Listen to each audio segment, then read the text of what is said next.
Hey everybody, let's talk about food. One of the most often asked questions I get are people freaking out because their geckos, their crested geckos, are not eating, or at least that's what they think. First of all, before I say anything else, I do recommend the Repashy superfood. It might still be sold as just plain crested gecko diet in some places. But I think from now on, I think pretty much almost everything new has Repashy on the label. It's a powdered food you add water to. It's really simple to feed. And it's done me right for over 4 years now. It's kept all my geckos nice and healthy looking, and they eat well, and I've never had a calcium issue. So I really highly recommend it, and I recommend ordering it online. You can save a lot of money if you order online instead of going to a pet store to buy it. Once I recommend that food to people, they go, "My gecko's not eating! Why is my gecko not eating? He's starving himself to death." Chances are that a lot of folks who have this issue are coming from households where this might be only their first or second reptile. Reptiles don't need to eat quite as much as maybe your old pet puppy or kitten needs to eat. These guys really only need, I put fresh food in every other night because a lot of times I'll find that they just take little licks of food.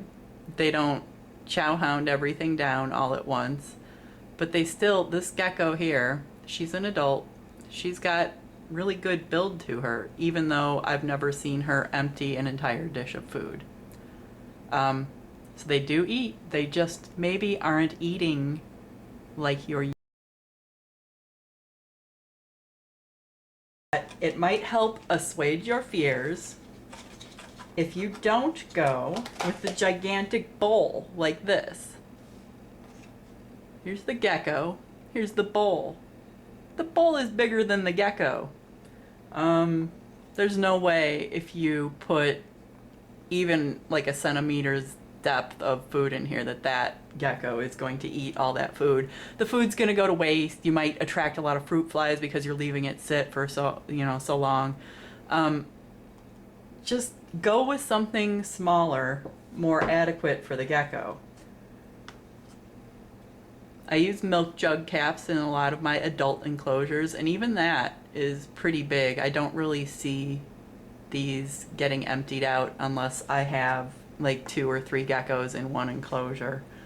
For the little guys, like this little one here, I just use a water bottle cap. And again, I very, very rarely see a lot of food going missing from these.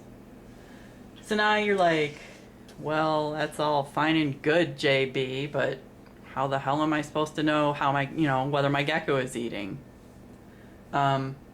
It's really, really easy. This is totally gross, and I'm sorry about this, but you're gonna look for poop.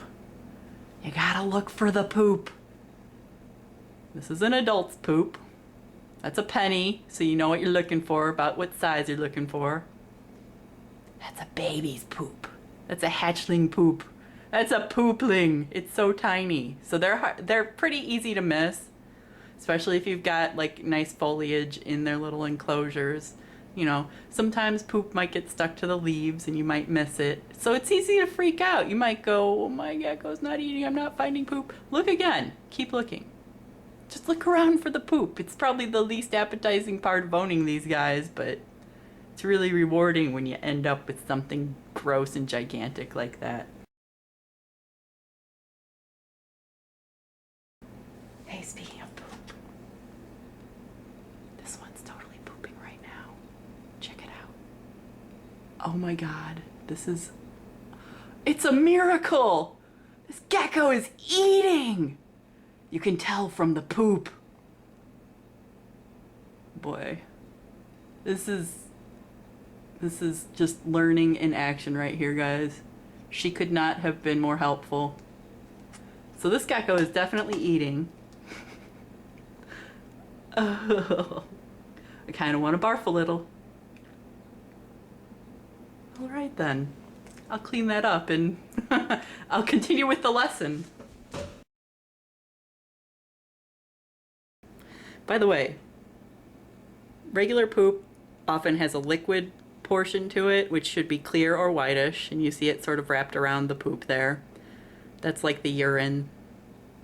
It's called urates or urates. I don't know exactly how to pronounce it, but that's the liquid section of their waste, and then the solid portion is the fecal matter, and it really smells gross.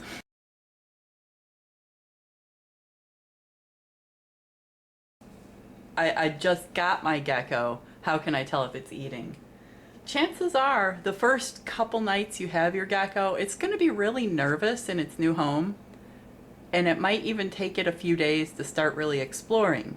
So don't expect like food to be going missing within the first few days or even up to a week. They can go quite a while without eating. That doesn't mean you should make your gecko go quite a while without eating, but sometimes they just choose not to eat. And that's especially apparent right after you move it into a new enclosure. When you have a new gecko, that's why I recommend kind of not handling it for about a week or so, maybe even up to 2 weeks. Just let it get used to its new enclosure. Let it find where you're going to keep the food in the enclosure. Try to keep putting the food down at the same place every time you feed it. And I like to feed every other night. I use the Crested Gecko diet every other night, and in place of one of those feedings a week, I offer live food. I use roaches. You can use crickets. It's gut loaded and dusted.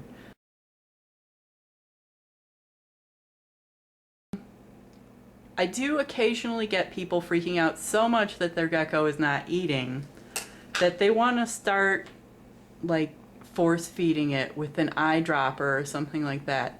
I really, really do not recommend you go this route unless you have taken your gecko to a reptile specialist veterinarian, because it's really easy to get the gecko to aspirate or breathe the food if you put it in wrong.